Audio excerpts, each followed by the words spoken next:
Outside Drenhollow's walls stands a gallows with 13 nooses, every nameplate bearing the same name. 13 nameplates, 13 different hands engraved them. The oldest dates to the year of the first compact, roughly 400 years before the youngest.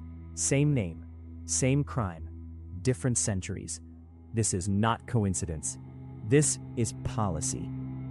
To understand the gallows, you need to understand Drenhollow itself, a city-state founded in the year of the first compact, when a warlord named Aldrich Vane declared himself king by right of conquest, and immediately needed everyone to believe that was legitimate.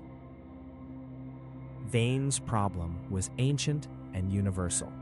Conquest gives you a city. It doesn't give you obedience.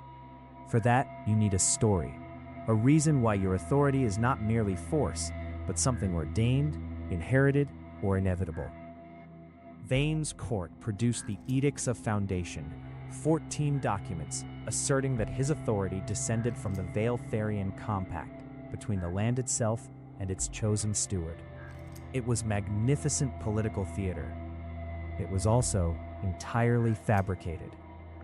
The fabrication held for roughly 30 years.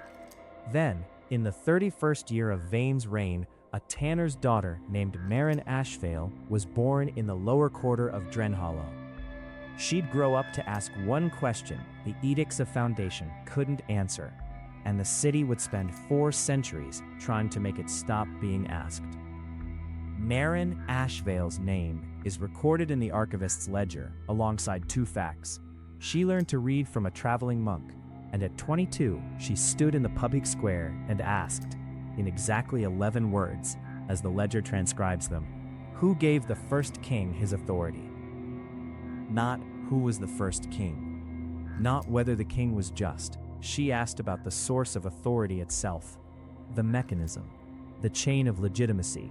Where precisely did the right to rule originate? That question had no answer in the Edicts of Foundation, because the edicts were the answer. Drenhollow's response was immediate. Maren Ashvale was arrested within the week, tried for sedition under the Edict of Civic Harmony, a law written specifically to prohibit questions about the founding, and hanged before the month was out. A nameplate was fixed to the noose, Maren Ashvale, year 31 of the compact. The court believed the matter settled.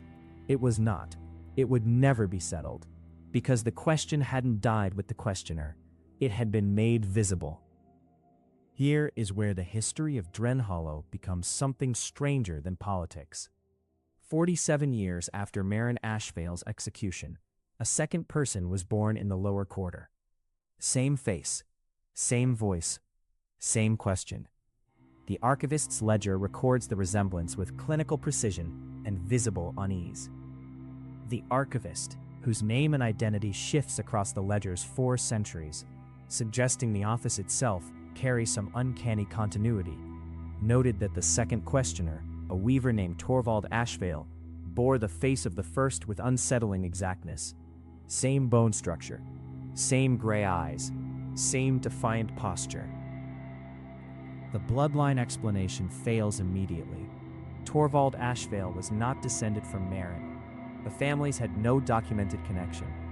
The archivist considered and rejected inheritance, coincidence, and divine intervention in sequence, and settled on what the ledger calls, with admirable honesty, an open question. What the ledger records with perfect clarity is the pattern. 13 times across 400 years, a person bearing that face appeared in Drenhollow. 13 times they asked the same question. 13 times the city hanged them. The intervals varied, sometimes 40 years, once only 19, but the sequence never broke. By the time the 7th nameplate was fixed to the gallows beam, in the year of the Amber Succession, roughly 200 years into the compact, the structure had become something else entirely. It was no longer a place of punishment. It was a monument. And monuments, unlike executions, invite questions. Here is the counterintuitive truth that Drenhollow's rulers failed to grasp for 4 centuries. Every execution made the question louder. A question asked once can be forgotten. A question answered with a hanging becomes the only question anyone wants answered. By the year of the Amber Succession, underground copies of Marin Ashvale's original question, just 11 words, as recorded, were circulating through the lower quarter. The Edict of Civic Harmony had been amended 14 times in 2 centuries, each amendment revealing exactly which new form of the question the court most feared. Each amendment is a confession. When the court added language prohibiting questions about the divine basis of kingship, it revealed that the divine basis argument was failing. When it prohibited questions about hereditary succession, it revealed that succession itself had become unstable. The law was a map of the empire's anxieties. Consider what Drenhollow was not afraid of. The archivist's ledger covers 4 centuries of genuine threats: border wars with the Helvetic Confederation, a famine in year 180, a succession crisis that nearly split the city-state in 2. None of those produced 14 amendments to a single law. The archivist's lantern appears in every era of the ledger. It's the one object the office passes forward intact. The archivist who recorded the 13th hanging noted in the final entry before the ledger goes silent that the lantern's flame had never once gone out. Neither, the entry implies, had the question. The 13th execution occurred in what the ledger dates as the year of the Pale Comet, within living memory of Drenhollow's current generation.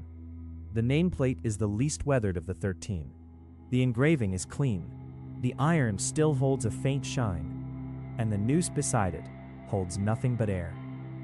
There is a 14th noose. No nameplate. The archivist's final entry doesn't explain it. Whether it was prepared in anticipation or whether it's always been there, the ledger doesn't say.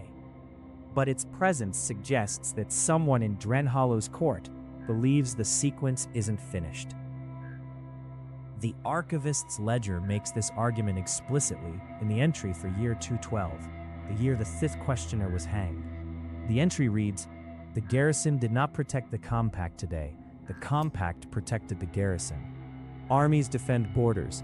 What defends an empire's interior, its daily, unquestioned functioning, is the assumption that the authority at its center is legitimate. Remove that assumption, and the army becomes a question too. Drenhollow collected taxes because citizens believed the collectors had the right to collect them. It enforced laws because citizens believed the laws were legitimate. Every transaction, every compliance, every bowed head in the street, all of it rested on Marin Ashvale's question, remaining invisible and unasked. Here is the profound miscalculation.